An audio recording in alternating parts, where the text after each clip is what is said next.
Alright, what's up? It's Drake Powell, Black Market 2005. We're digging up past, present, and future of rollerblading with some of your favorite pros and asking them some questions. Peep game, Arlo.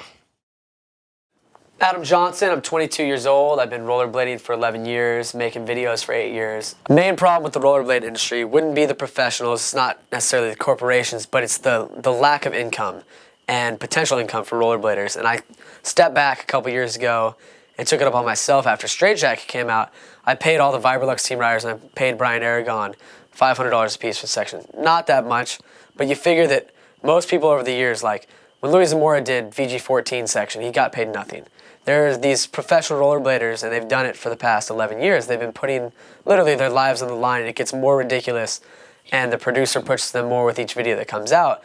So why is it that the kid that's behind the camera and behind the computer makes all the money, and really all he's doing is showcasing someone else's talent? So I took it upon myself to, forge the way, and it's really starting to bring together a bigger following that either people need to have incentives for videos, people need more incentives, just bust their ass, because a good friend of mine, Yuri Zupancic, doesn't get paid anything for rollerblading, just got admitted to the ICU with severe brain trauma. And just to think of some of the things that I see Alex Brosco and Chris Haffey and all these crazy kids doing, and they get paid pennies.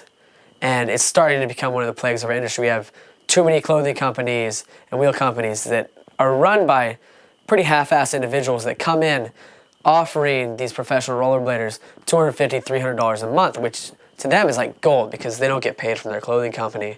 So they switch boats real easy.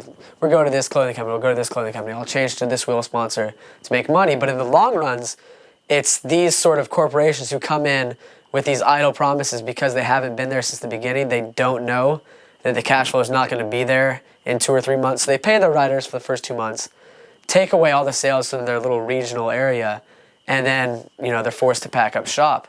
And the current state of inline, it's not in a decline in the sense of we're not forming a community. We're a tighter knit group of individuals as of late than we have been over the past 10 years. But it's the fact that there's so little money to be had in rollerblading to have 9 separate wheel companies that produce basically the same quality wheel is ridiculous. All it does is take away from their potential profits. So I think the future of rollerblading holds a much more condensed industry where we'll all be consolidating our resources. Videographers will be teaming up to make the best video, not to make 15 videos a year and put out drab little pieces of trash. We'll actually be able to pull together the resources because there will be these small elite teams of skaters and clothing companies and wheel manufacturers, and it will bring everything back to a smaller community. And from that smaller community, the right people who need to be getting paid will get paid. And it'll return to more of a fan base with rollerblading. Whereas when you go to a skate park nowadays, you have every little kid who skates at skate park thinking that they deserve to have that free t-shirt. They deserve to have free wheels given to them. And granted, they're really good rollerbladers, but it takes away from the role model aspect of rollerblading. I hate to do it, but to compare us to skateboarding, when you go to a skateboard demo, there are hundreds of little kids there, and they're so excited to see their skateboard companions because they just put them up on a pedestal. And right now in rollerblading, we have no pedestal icons. I'm sure you got Brian Shima, you got Aaron Feinberg, but apart from that, there are so many good younger rollerbladers that have all this potential that aren't getting paid and aren't making money. And I don't know, it seems like every crew has their best kid and they think their best kid should get free stuff, and he starts getting free stuff and he starts giving away to his friends, and pretty soon nobody's buying from the major companies and there's no money to be made. So if professional rollerbladers want to get made or want to make more, they need to realize that they need to be wise who they choose their companies with, who they choose to support, and hopefully the people they support stick in it for the long run, because rollerblading is not dying. Rollerblading can never die, but it's definitely going under, and only the select committed groups of people are going to be able to make it through a budgeting crisis and still have their company around in 5 to 10 years. But it's going to be those companies that are going to be playing the elite riders who stick by their side, and they're going to be making the quality products down the road. So kids out there, you need to choose wisely what you pick up. Just don't buy your friends clothes just because your friend's making clothes. It's pretty ridiculous. You need to support the mainstayers, the people who are doing stuff within the industry, whether it be through the RFCC or the IMYTA, back when the IMYTA was running, but people who are taking rollerblading and putting it in a positive direction. Even if you don't necessarily believe in their views, but as long as they're doing something with rollerblading, rather than hopping on rollerblading's back when it's crippled and trying to make a quick buck and jump off before it falls down. Those are the companies you need to stay away with. I come from Kansas City. We have probably one of the most rich traditions aside from Atlanta, Southern California, New York, Philadelphia. We've been around since the beginning, back in '92. Like we had Jeff Belzeski, Greg Dedrick, Dave Temple, Jeremy Morris, Jeremy Rockwell.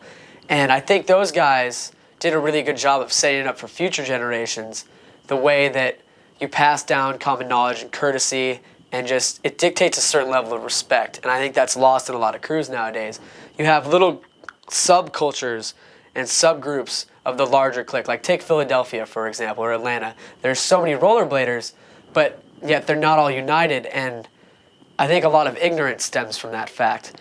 Like in Kansas, there are probably 2 or 3 groups of kids, but we're working harder nowadays because we forgot to do one main thing, and that's to educate the younger group of kids. Like each one teach one. Everybody needs to find kids in their state and in their city and keep promoting rollerblading and making rollerblading seem cool. You need to draw in kids, and that should be your second major goal in rollerblading. Your first should be to have fun and hang out with your friends and skate, but your second should be constantly recruiting younger people, because if you weren't brought into rollerblading, think what you'd be missing out on. Like I know I'd be missing out on a lot of stuff, but just the fact that a lot of kids nowadays have no idea what the history is behind rollerblading, I don't think they really appreciate it for what it is, and it leads to a certain level of ignorance when they're forced to deal with situations in rollerblading and make life choices. Like you can learn a lot from the previous people who have been in rollerblading, like what it's done for them. If you sit down and talk with any old school head, I had the opportunity to talk to Jeff Fredericks a couple nights ago, and we just shot the shit back and forth about stuff from Hoax 4 and the first Detroit IMYTA, and it's really reassuring taking parts from other people's little subcultures around the country, because that's all rollerblading is, one big subculture, and to not know the identity, the basic identities, the beginnings, the roots of your subculture is pretty ridiculous to me. And I just think that rollerblading would be a lot healthier right now if they realize how far we've come. We wouldn't have kids sitting around thinking about, oh, this is the end of rollerblading. Oh, rollerblading's so whack. Oh, tight pants are so whack. If you had seen how ridiculous Senate Ultra Wides were back in the day, or when we had Janko G's, we looked like these white trash kids that came out of the gutter and slapped on some wheels onto some shoes and started getting all acid heady. What has been done that laid the way for you to be here, kids? If you don't know that, then you don't know a lot of shit. How is it that a businessman who just so happened to have $30,000 to make each boot mold is going to make more money off of a kid's skate, a kid's image, than the person purveying that image, the person going out there risking their lives, and then turn around and add insult to injury and not even give the kid health insurance for making him hundreds of thousands of dollars a year? It seems pretty ridiculous to me, and I think it's time that major corporations started stepping up and acting like major corporations and running their businesses as if they were true businesses. Like workers' comp, like what happens if a skater gets deaded and then oh sorry, Shima can't skate anymore for the rest of his life? You're never going to give him a pro skate again, but what kind of, workers' comp do you have for Brian Shima? He might have hurt himself just trying to film for your video. Like, how are you going to treat somebody like that? I think it's pretty ridiculous for people to have such high expectations of their riders and to cut them. Like Dustin Halloran, he got cut. You're not performing, you're not in enough magazines, you're not doing enough stunts. Well, what are you doing, and what are you doing to better my situation? That's what every rollerblader needs to ask themselves, is why am I putting my legs on the line, my health, my walking, maybe my brain for pennies a month? It's ridiculous. I made more working at McDonald's than half the professional rollerbladers I know, just working 40 hours a week, and I was never in danger. Sure, I might have got grease on my hands, burnt my hand or done something stupid.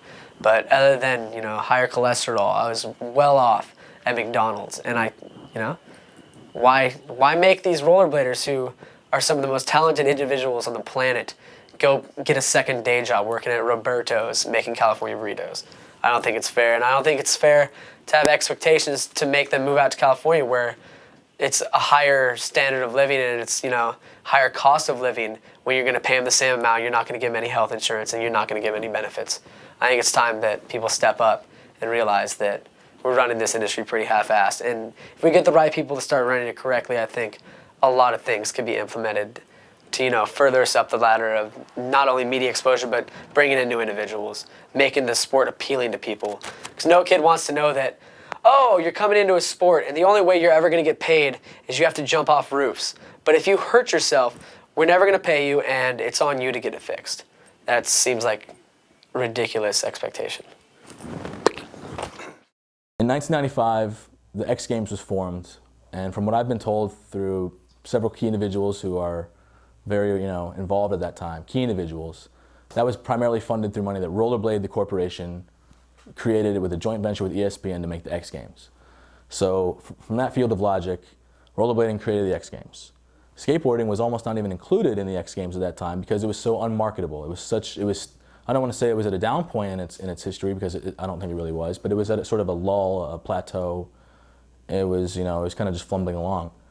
So 1995, rollerblading came out basically out of nowhere, had total media coverage. Arlo Eisenberg was everywhere. Skating was on TV all over the place. And it's funny, now we are 10 years later, we're not even a part of the X Games. We've sort of gotten excluded. And people would argue all day back and forth, what are the reasons, the motives. And as someone who wasn't, making those things happen, I can't say firsthand, but I can say that for all the negative marketing that other industries have put towards rollerblading to keep us down for whatever reason, whether they're threatened of our similarities to their roots, and which have obviously been successful, so you could say that means that we're ensured success in the future, or whether it's simply because they really do think what we do is simple, or easy, or inferior to what they do because we've been influenced by other sports, just as pretty much every other person in this world is influenced by something. They've marketed against us, they've tried to hold us down. And so, but all this time, there's never ever been any marketing by rollerblading, not only to counter maybe what these people are saying about us, but to the very least to promote ourselves in a positive light, which I think paints the picture of rollerblading as a very reactionary industry. People are always waiting for feedback and then deciding what to do. And it doesn't seem like people are very, and I'm probably guilty of this right now and over the past years, anybody else, of trying to just completely ignore what's going on and think solely in the future, sort of in the bubble, and what do we want ideally? What's our best case scenario? Have our best momentum we've ever had because there's the most talented people that have gone through the most time, have stuck through the bad times. So it's hopefully weeded out those people that were just in it because it was on TV and because, I can make a couple $1,000s a month doing this and that and just dicking around as getting some clips here and there. My name's TJ Weber. Grassroots is the core of any sport like this. And I think skating ultimately will follow the same cycle that BMXing and skateboarding did back in the 80s and early 90s. It's going to fall to the bottom, and because it's at the bottom, it's going to become cool for being uncool. My name is Arlo Eisenberg. I'm 31 years old, which is very old in rollerblading years. I've been skating for about 15 years. I won the X Games in 1996. And I was named by People as one of 50 to watch in 2000. I am going to talk about the X Games. In the interest of full disclosure, I have to tell you that I was fired from the X Games 2 years ago. So, whatever biases I may have, or that might show up in my commentary, I just want them to be out in the open. And I'll tell you the getting fired story too in a bit, because it's good. But before I talk about what's wrong with the X Games, because there are some things wrong with the X Games, I'll talk about what's wrong with rollerblading first. The first X Games were in 1995, and yes, rollerblading was a big part of the inaugural X Games and getting that whole thing off the ground. And usually when people mention that, they'll say it like, well, then isn't that a slight or a big slap in the face? Now that rollerblading is out of the X Games, it's like, everybody was happy to use rollerblading when, when there was a lot of hype around it. It was this new thing. And after I came out to California and, and everybody started doing their things and we started creating the magazines, Daily Bread, Box Magazine, we had the first hoax video. The first inline contest was the NIST series, was in 1994. That was only 1 year after I moved out here. And the X Games was in 1995, the first X Games. So from 93 to 95, that's when we got our first magazine, our first video, our first contest. This is a sport in its infancy, brand new. And then here come the first X Games for a worldwide televised audience. And they're gonna put our sport in prime time, right next to skateboarding, which has been out for decades. And right next to BMX, same thing, decades of history. Skateboarding had Tony Hawk. BMX had Matt Hoffman. You could say, and people do, that inline had me, but it's not the same thing. I'd been in California for 2 years. I'd probably been in one video. Who knows how many issues of Daily Bread or Box that come out? 1, 2? The trick vocabulary was 3 tricks: front side, back side, and sole. That was rollerblading. So when skateboarders or BMXers were pissed off that inline was there on the same stage as them, celebrated at the same level, they were right to be pissed off. We did not deserve to be there, but we didn't ask to be there. ESPN gave us that forum, and who are we to say no? It was a great opportunity, and what did we know? We were brand new. We didn't know anything. But so what happened is that sowed the seeds of resentment. They hated us. Not just because we didn't deserve to be there, and they resented us because we were sharing that stage, taking that limelight away from them, and because we were imposters to that throne, but because we really did look bad. Our tricks were unrefined. I said we had a limited vocabulary, and it wasn't very good looking. Most of us didn't have much style. I mean, we'd land with our legs all over the place, our hands waving in the air. I mean, rollerblading was not that rad of a thing back then. And I was doing it. I was one of the best at the time, so don't get me wrong. I mean, I love the sport, and I'm proud of our roots and our history and everything, but it was unrefined. And it's a lot different than what's happening right now. I would put rollerblading up against any other sport in the world right now. You give me the best skateboarder, the best freestyle BMX rider on a vert ramp or on street. I'll put the best rollerblader, I'll put the best 10 rollerbladers against their best guy anywhere in the fucking world. You take me to a spot. No, I'll take you to 100 spots that you can't even take a skateboarder to. You can't take a BMXer to. There is no sport right now that's as impressive, as dangerous, or as beautiful when it's done right as rollerblading. And that's the whole irony of the whole thing. When we didn't deserve to be there, we had the stage. And now that we finally got to a point where there's a trick vocabulary, there's superstars, there's Shima, there's Happy, there's the Yasutokos. I mean, this is an incredible sport. This is something that people should see. And now that we've finally gotten here, we're out. And we're out because of that residual resentment that's been hung over. It's been building up to this. It's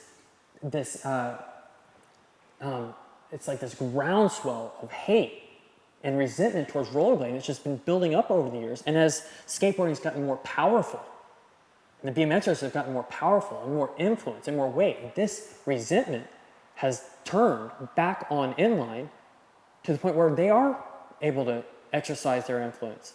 And the television producers and the people that are listening to these guys, they believe it.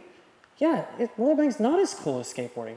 Why are we spending time on this when we could be getting a better return on our investment if we focus the energy we had in inline on skateboarding? As shitty as everything is right now, the current state of affairs, I mean, rollerblading has no love, okay? It's an important part of the process. I mean, so it's this weird position where you have to have two minds about it. I mean, if you're going to be an objective, rational observer, you step outside of it a second and you say, okay, I know that this is an important part of the process. You got to weed out all the bullshit. You got to trim the fat and make it a lean sport. Right now, the people that rollerblade only do it because they love it. They're not getting any friends from it. They're not getting any girls from it. No one's high-fiving them on the street going, that's cool. I mean, the only people that do it right now love it. And that's important, because from that, you're able to build a strong foundation and a strong base, so that as people do start glomming onto it, you know that the core is solid. We never had that before. That's part of the reason that it was so easily rattled. Rollerblading's foundation right now is very solid. I mean, we've had a couple of years of this now, of really just sort of being on our own. I mean, Daily Bread deserves so much credit for, I mean, Daily Bread really was one of the very first aggressive skating things exclusively, you know, in the world. Before anything really, the first thing that was like uniquely aggressive skating really was Daily Bread. And it's still there. And you know that magazine's not getting a lot of support. And there's not a whole lot of advertising dollars to go around, not in our industry, not outside of our industry. But my point is that I'm talking about the things that are there, the things that are weathering this storm, are doing it because they love it. And that means that it's solid. And so that when the money does start coming back to it, the people that will be there in a position to take advantage of it, you know that they have our best interest at heart.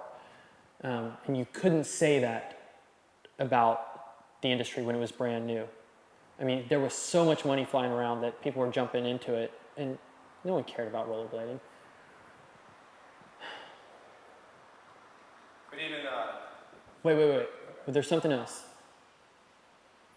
So it's a necessary part of the process, this weeding out.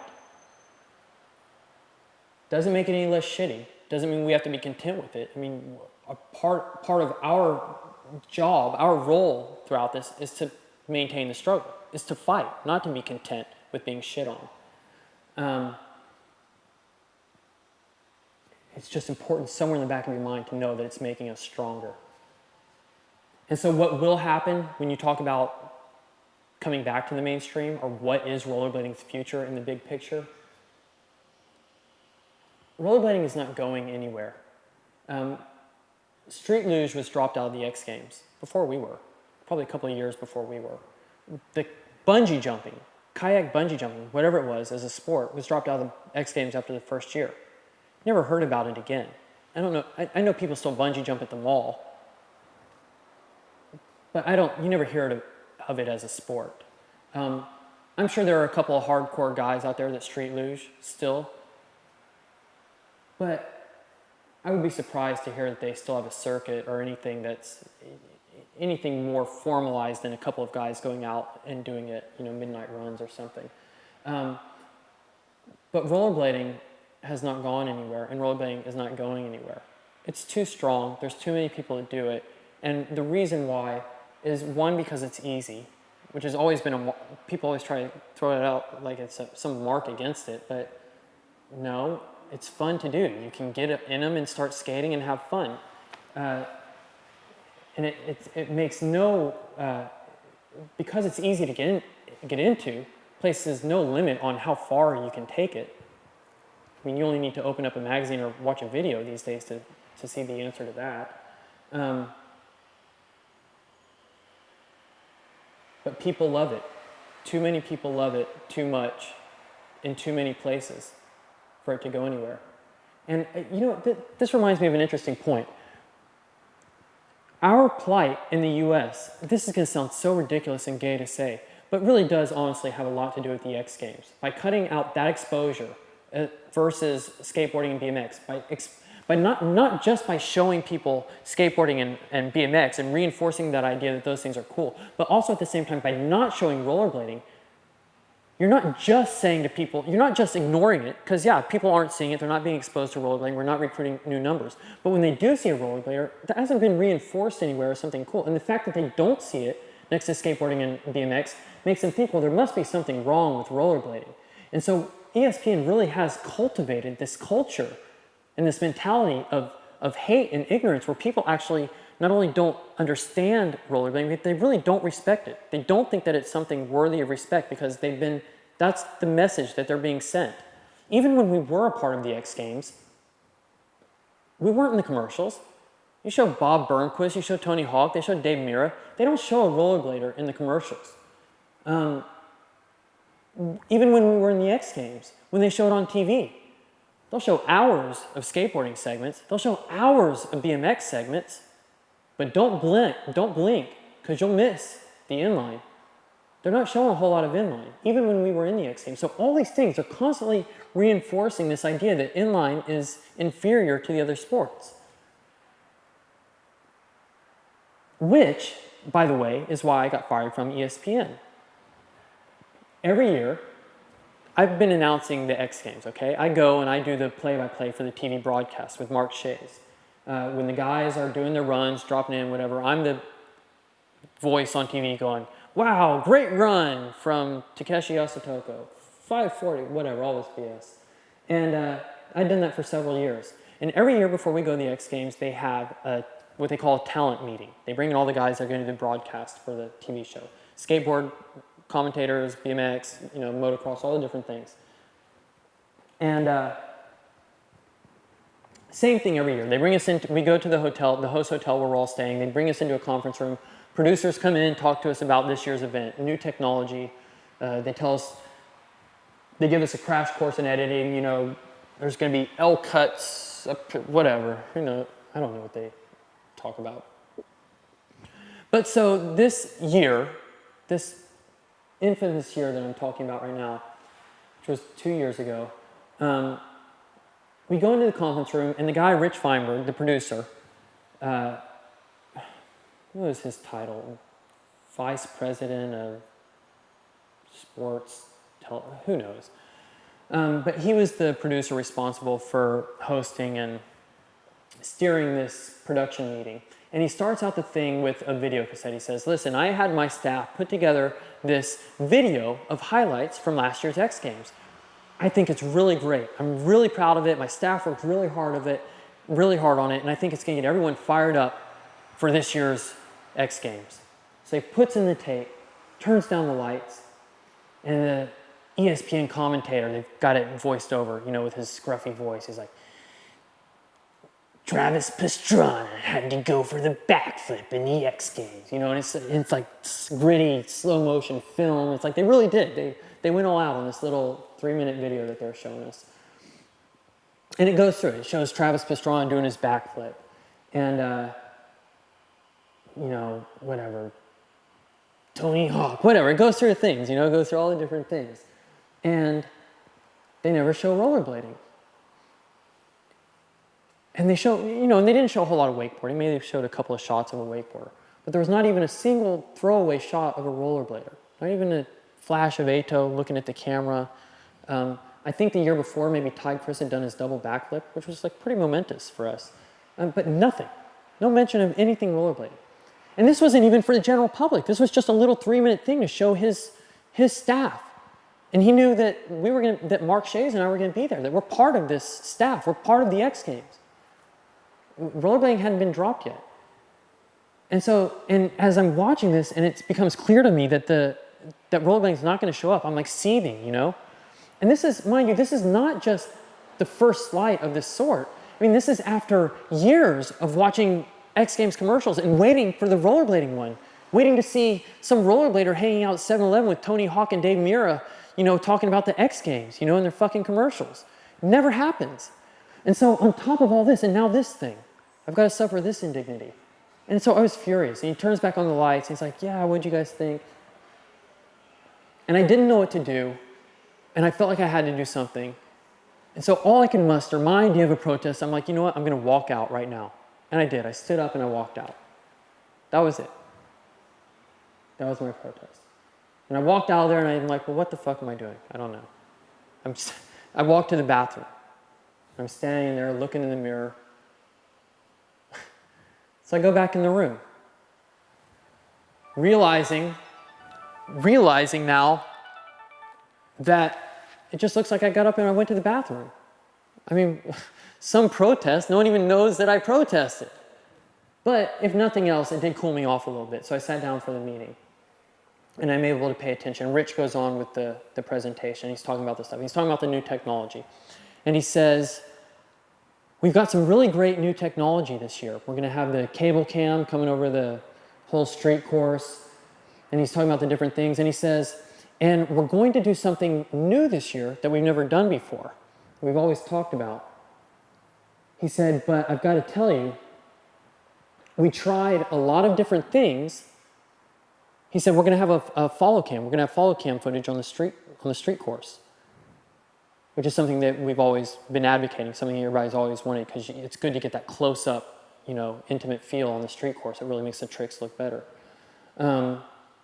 He said, so we're going to have a follow cam this year on the street course. He said, but I got to tell you guys, and he's now talking to the whole room. He said, I got to tell you guys, we tried everything. We thought about a lot of different ways to get this, and it just so happens that the best way to get the footage is by having an inliner on the course. And that really sent me over the edge. He said, so just so you know, skateboarders, he's talking to the skateboarding commentators, there's going to be an inliner out there, just so you know, bike riders. And basically, he's apologizing for the fact that there's going to be an inliner on the course getting this follow cam footage. So no mention in the commercials, no mention in the little teaser tape, but the first fucking time that this guy's going to mention inline in front of a room of his entire staff and with me sitting there and Mark Shea sitting there, he's apologizing for my sport. You and Mark saying anything, or you and Mark like exchanging any words or anything at all, or just? This time I turned my back to him and I picked up a newspaper and I started reading it. I picked up my newspaper like this.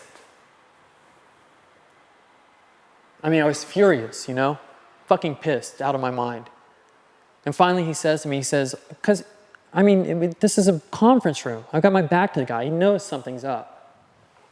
He says, Arlo, don't you think you should be paying attention to the meeting instead of reading the newspaper? So there he gave me my window, and I guess I jumped through it. I said, why? He said, what do you mean, why? I said, this is bullshit.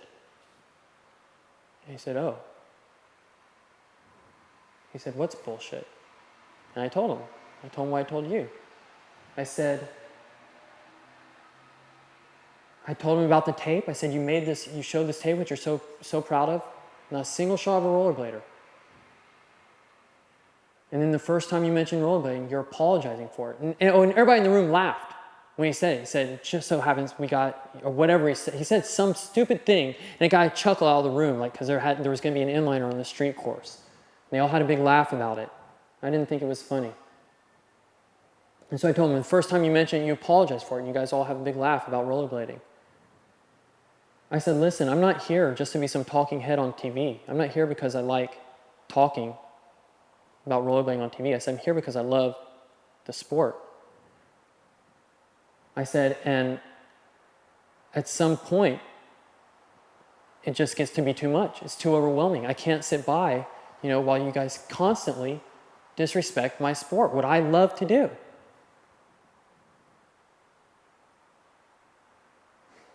And he said, well, we can talk about this after the meeting. I said, okay.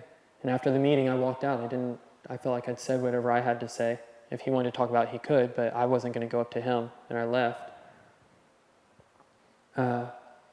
Later, at some mandatory talent dinner, he came up to me, and it was real uncomfortable because we hadn't spoken since that, and it was kind of like, everybody was kind of like all hushed. And he comes up to me at the dinner. I'm sitting in my seat, all awkward. He's like, so are you cool? Something like that. Like, am I cool? And he puts his hand out, like, and what am I going to do? So I shake his hand, but it's totally inadequate. And we went ahead and did the thing. And then half a year later, 6 months later, I get an email from ESPN. One line, basically, it says, we've decided to go in another direction for next year's inline thing. That's it. After, 10 years. How long was I with them? 95? No. Whatever it was. Almost 10 years, probably, yeah. Oh, yeah, in fact, I probably was fired for the 10th X Games. It would have been 10 years.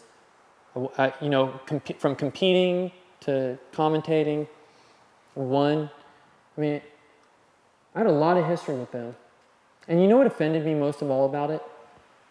I mean, I don't know. I was only mad because I love rollerblading. I mean, you would think if they cared about rollerblading, that they would want people there who cared about rollerblading. They want to have the best product they can have. They want the people there for skateboarding to care about skateboarding. My enthusiasm for rollerblading, my feelings for rollerblading can only make their end product better. I want it to look good for them. What hurt me most was their response to me only confirmed what I knew all along, that they don't care about rollerblading. They don't care about me, they don't care about rollerblading, and you know what was the ultimate proof? Rollerblading was gone the next year. And so in a way, lucky fucking me, I didn't even have to suffer the disrespect, the indignity of being dropped with my sport. I didn't have to suffer them saying, you know what, we don't want you guys anymore. I told them this is bullshit, and they fired me on my fucking terms. At least I got out with my dignity. But you know what? I get angry and I get emotional about it. And I want it to be clear that this is a reflection more of my feelings for rollerblading than my feelings towards the X Games or ESPN. Because listen, ESPN and the X Games, it is what it is. They are what they are. And that's fine. I don't need the X Games to be daily bread. I don't need the X Games to be Video Groove or, I don't need them to be responsible for, the culture of our sport or any of those things.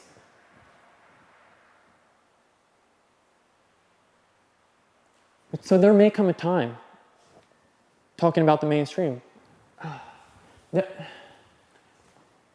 I'm so angry right now that it's hard to imagine ever doing anything with them again.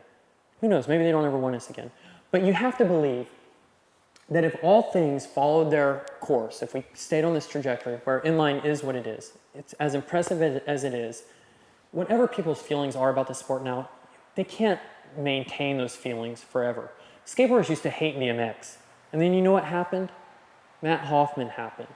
900s, backflips, flares, 20 feet out of a quarter pipe. I mean, you can only say something's gay for so long, and then when the evidence accumulates and gets to be so much, there's a point where you look like an idiot if you tell Matt Hoffman that he's a fag. What he's doing is just irrefutable. It's undeniable. Same thing's going to happen with rollerblading. I mean, you can only watch so many kids do a 100-foot drop-off ledge before at some point you say, you know what, I can't really call that gay anymore. It's too dangerous. And so that will happen. But what we know, we're on the cutting edge, we have our finger on the pulse. What we know right now, it's going to take other people 2 years to know. So while we're all going, hell yeah, inline is sick, why don't people see it? Well, they're not watching our videos. They don't read our magazines. Not only are they not watching them, they don't want to see them. They like keeping this image of a rollerblader with big jeans and a giant chain coming out of his pocket, stumbling around a street course. They don't want to know that it might be something really cool and legitimate and credible. But they can only deny it for so long. At some point, the evidence will become too overwhelming. And at that point, we'll have to reevaluate our position. ESPN will reevaluate our position, or whoever's comparable to ESPN at that point. And I find it hard to believe that inline won't be embraced back into the mainstream at some point. It's just a matter of time. Is it 5 years from now, 10 years from now, or 2 years from now? So the current state of things right now is that rollerblading is, by all appearances and by any standard, underground. I mean, we are strictly underground. The only people that do it, the only people that know about it, are people that do it. I think the only people that do it are the people that do it. But the point is that rollerblading is strictly underground. It's only rollerbladers. There aren't people like hanging on to it. We don't have groupies. And the only people that know about it are the people that do it. We have a closed network right now. It's not being seen outside of rollerblading. It's not being seen out of our own videos and our own magazines. You won't find it on TV. And there are people who will say, good, rollerblading is better off being strictly underground. They look at ESPN, they look at the skateboarders, fat pig skateboarders, and they go, I don't want to become that, you know? More money than they know what to do with. Looks like there's no soul. Looks like it's all grind and, you know, that movie Grind that they made. You know, it's in the action sports world, in action sports culture, the worst thing you can tell anyone is that they sold out. I mean, we place such a premium on being genuine, on keeping it real, you know, all that stuff. And so people look at skateboarding, rollerbladers look at skateboarding and they go, you know what, they sold out. And it looks like it, you know, selling pizza tacos on TV and you know, the biggest video game right now and the movies and everything. I mean, it really does look like, you know, this is a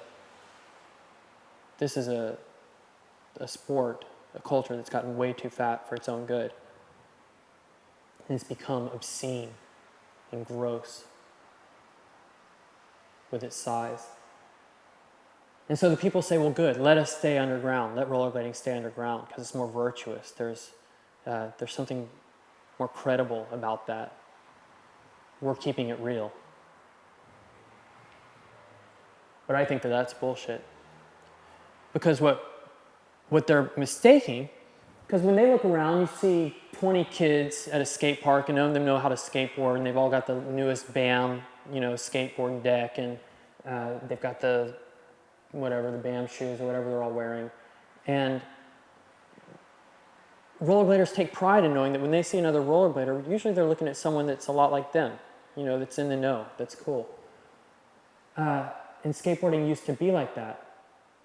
But let me tell you something, that at the core of skateboarding are skateboarders just like rollerbladers that you know. They're still there, they haven't gone anywhere.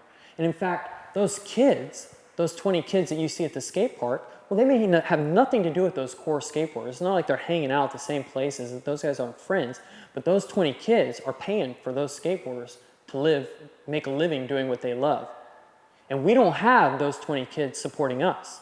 And we're not gonna get them staying underground so that Chris Haffey or Aaron Feinberg, who just got fired from his sponsor, one of the greatest rollerbladers we have in the history of our sport of all time, he can't even get paid. He can't even get thrown a bone from his sponsor because there's no money in this industry. And when people say, cool, it's cool that we're underground, I say, fuck that. What these guys do is too dangerous. I mean, I think it's cool that the only people who do it now are doing it for the love, that the only reason people have to skate right now is doing it for the love. But when I watch a video with Alex Broskow and Chris Haffey and Brian Shima, what these guys do and how dangerous it is, and when you hear about what they're getting paid, I mean, you're talking about hundreds of dollars, maybe 1,000 something if they're doing good. I mean, you've got to be kidding me. And they're not getting health insurance or anything like that. These are people risking their lives because they love it, which is rad. Good, I'm glad. But don't tell me good that we're underground, let's keep it that way. Those guys should be getting paid. I mean, you've got third-rate skateboarders making millions of dollars on shoes. They don't even have to skateboard. Their name can sell the shoes for years. And Aaron Feinberg is getting dropped by his sponsor. It's cool to be core. Do that. Don't say keep rollerblading underground. Say, you know what, I'm going to stay underground. Don't keep rollerblading off of ESPN. You stay off of ESPN. I think it's important to always have a core, but it's also important to reach out to the mainstream and to try and keep money moving in through the core so that it can sustain itself. If you're going to be a viable industry, and that's what we want to be. You don't want to just be 2 or 3 skaters in every city with nowhere to buy product, no products to buy, no companies to buy them from, just sitting around, you know, jacking each other off about the new latest combo that they did on the handrail. I mean, there's got to be money, and that money has to come from somewhere, and we can't just keep giving it back and forth to each other. You have to grow the sport. All right, my name is Brandon Harden. Most of you in the rollerblading industry know me as B Love. The fitness skating is dead. So companies aren't making as much money as they used to. Anytime you're a corporation and your numbers are going down, you know, shit is not good. So they cut everywhere they can. And that and sales have gone down, and they're just going down. It's going to take shit like that. It's going to happen with every company, you know.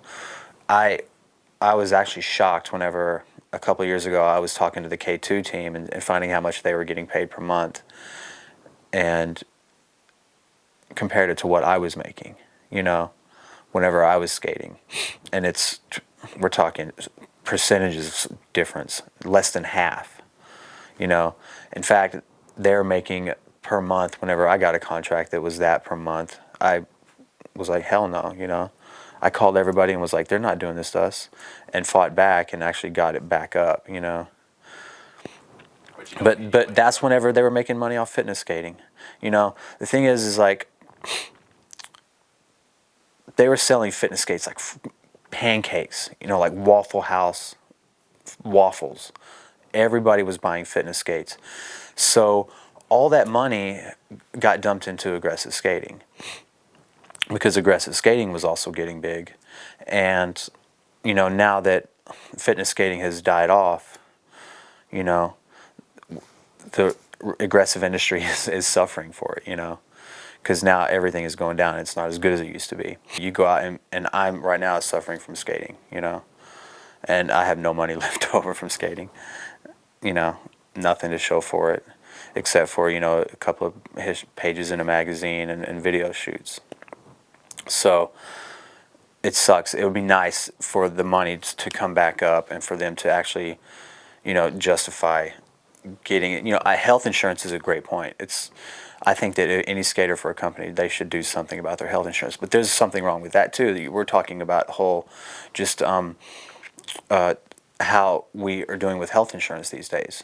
Small companies, you know, with employees of 20 or less, are paying so much for insurance, especially here in California, that they can't even afford to insure their employees anymore. Insurance itself is like a huge problem. I mean, that's just going down the tube. So, you know, you have to start there. It's a whole political deep conversation that, you know, that I definitely don't know enough about to come up with a formulated opinion. I'm Chris Edwards. At the time, none of us were looking up to anybody. We were just looking up to creating something. And we were all looking at the same thing. We're young, and we definitely, for sure, were exploited as an industry. Oh, you want to know how old I am? You don't need to know that. Do you know how old rollerblading is? That's how old I am.